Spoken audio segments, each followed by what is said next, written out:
مولانا محمد وبارک وسلم صلاۃ وسلام علیک یا رسول اللہ صلی اللہ تعالی علیہ وسلم۔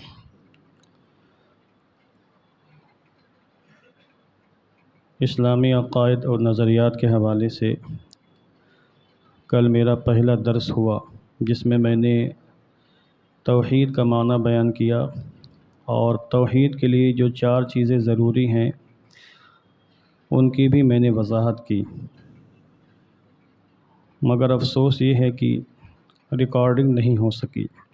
ارادہ یہ تھا کہ ریکارڈ کر کے اس کو گروپ پر شیئر کریں گے تاکہ جو لوگ نہیں سن سکے وہ سن سکیں۔ بہرحال توحید کے حوالے سے میں نے 4 باتیں بیان کی ہیں، ان کو ذہن میں رکھیے گا۔ اب قرآن کریم میں اللہ رب العزت نے کئی مقامات پر خود ان تمام باتوں کو بیان فرمایا ہے۔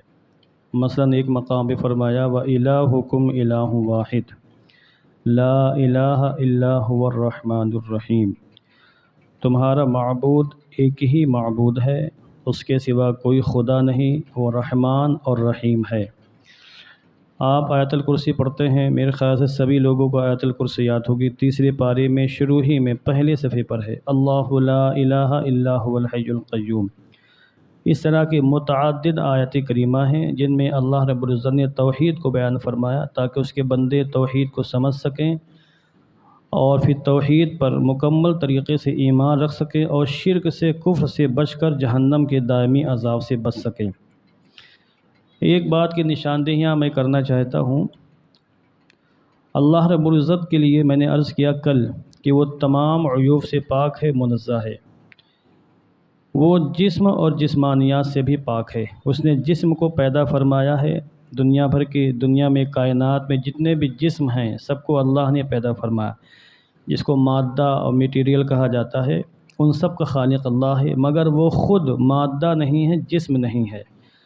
جسم سے پاک ہے اور جسم کی تمام باتوں سے پاک ہے۔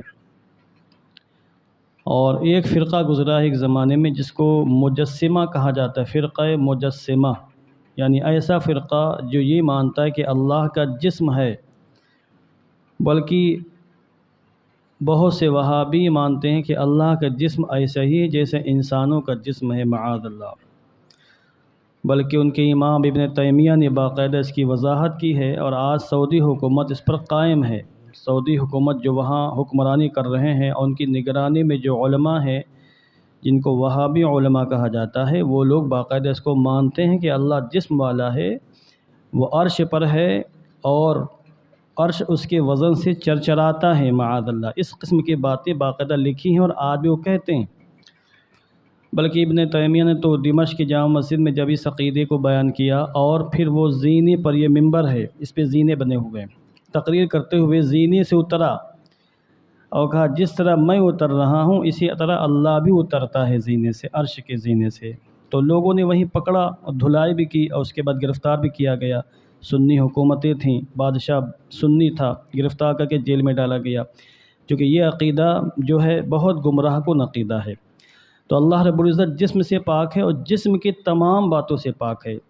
ہمارا جسم ہے، یہ اندھا بھی ہوتا ہے، لنگڑا لولا بھی ہو جاتا ہے، ناٹا لمبا بھی ہوتا ہے، موٹا پتلا بھی ہوتا ہے، گرتا بھی ہے، پھسلتا بھی ہے، سوتا بھی ہے، جاگتا بھی ہے، اونگ بھی آتی ہے، اور عشق بیمار بھی ہوتا ہے، صحت مند بھی ہو جاتا ہے، کبھی رنج و غم بھی لاحق ہو جاتا ہے، کبھی خوشیاں آ جاتی ہیں۔ اس قسم کی ساری چیزیں جسم کو لاحق ہوتی ہیں۔ اللہ رب العزت ان تمام باتوں سے پاک ہے۔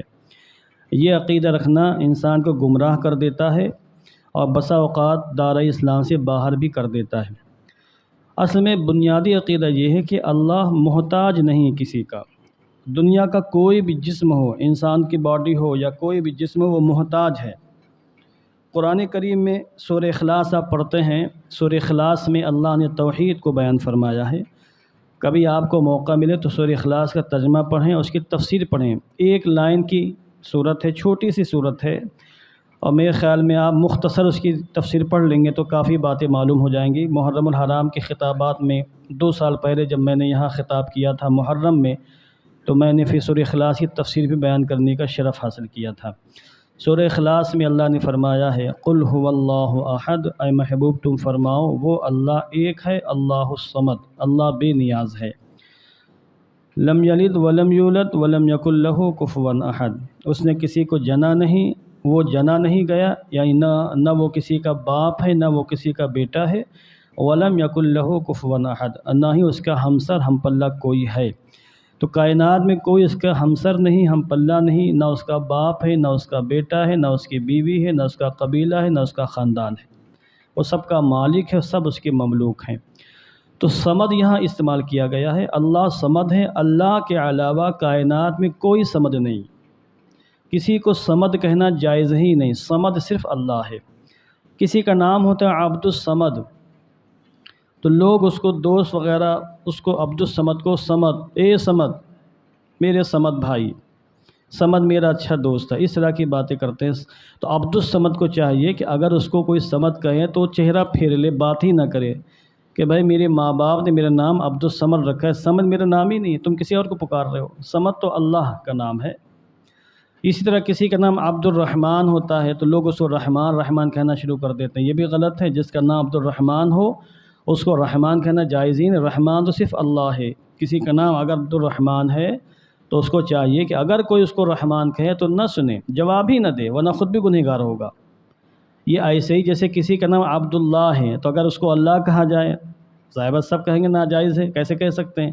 اللہ تو ہمارے خالق و مالک ہے، رب ہے کائنات کا، کوئی بندہ اللہ کیسے ہو سکتا ہے؟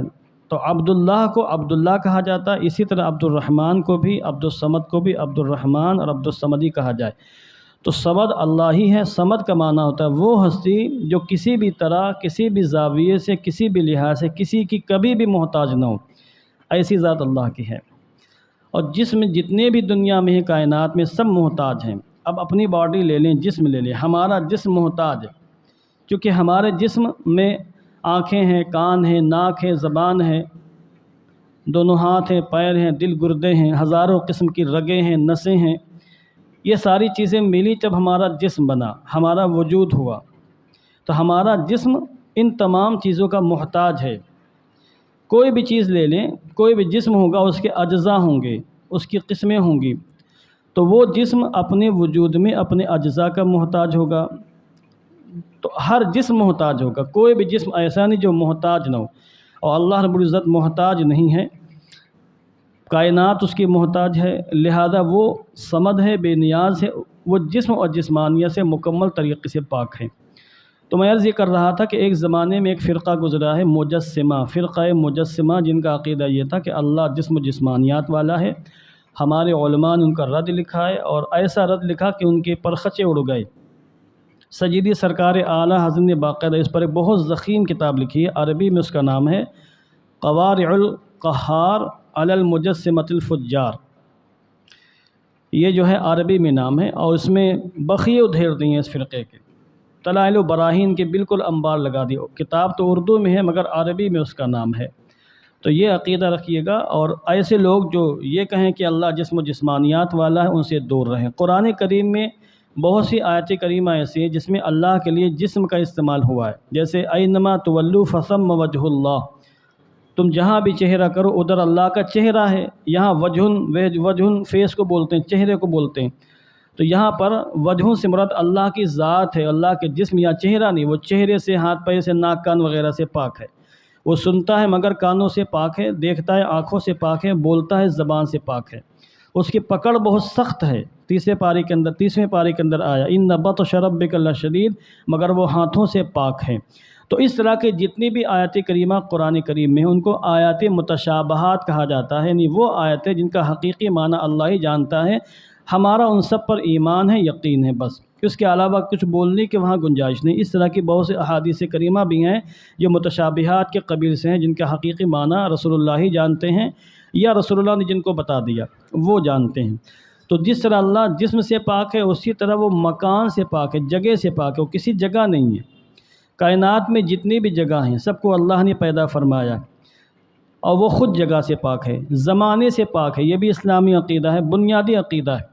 اللہ کسی زمانے میں نہیں ہے، زمانے کو اللہ نے پیدا فرمایا۔ سائنٹسٹ کہتے ہیں زمانہ ہمیشہ سے ہے، جو شخص یہ عقیدہ رکھے کہ زمانہ ہمیشہ سے ہے، ہمیشہ رہے گا، ایسا انسان کافر ہے، مشرک ہے، بے دین ہے، زندیق ہے، ملحد ہے، ناستک ہے، اس کا خدا پر یقین نہیں ہے۔ چونکہ اسلامی عقیدہ یہی ہے کہ اللہ ہمیشہ سے ہمیشہ رہے گا، وہ ازلی ہے، ابدی ہے۔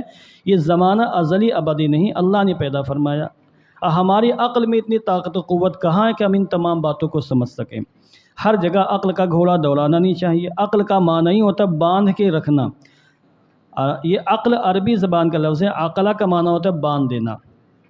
تو عقل کو مکمل آزاد کر دیں اور ہر چیز کو سمجھنے کی کوشش کریں تو پھر ایسا انسان گمراہ ہو جاتا ہے، دار اسلام سے باہر ہو جاتا ہے۔ بس ہمارا ایمان ہے کہ اللہ نے زمانے کو پیدا فرمایا ہے، کب پیدا فرمایا، کیسے پیدا فرمایا، اس کو ہم سمجھ نہیں سکتے، عقل ہماری قاصر ہے۔ اسی لیے قرآن کریم کے شروع ہی میں اللہ نے بیان فرما دیا، الذین یؤمنون بالغیب، مومن اور متقی وہی ہیں جو غیب پر بغیر دیکھے ایمان رکھنے والے ہوں۔ تو وہ زمان سے پاک ہے، مکان سے پاک ہے۔ چونکہ جو شخص زمانی ہوگا، جیسے ہم لوگ زمانی ہیں تو ہم زمانے کے محتاج ہیں، محتاج ہو گئے، اللہ محتاج نہیں ہے۔ جو شخص مکانی ہوگا، کسی جگہ میں ہوگا، جیسے مادہ میٹیریل، یہ مکانی جگہ میں ہوگا تو وہ مکان کا محتاج ہے، جگہ کا محتاج، اللہ کسی کا محتاج نہیں۔ تو زمانی ہونا یہ محتاج ہونے کی نشانی ہے، مکانی ہونا محتاج ہونے کی نشانی ہے، جسم ہونا محتاج ہونے کی نشانی۔ اللہ محتاج ہے، لہذا نہ وہ جسم ہے، نہ وہ زمانے میں، نہ وہ کسی مکان میں ہے۔ انشاءاللہ چند باتیں اور میں آئندہ عرض کروں گا۔ اللہم صلی علی سیدنا مولانا محمد و بارک وسلم، صلاۃ و سلام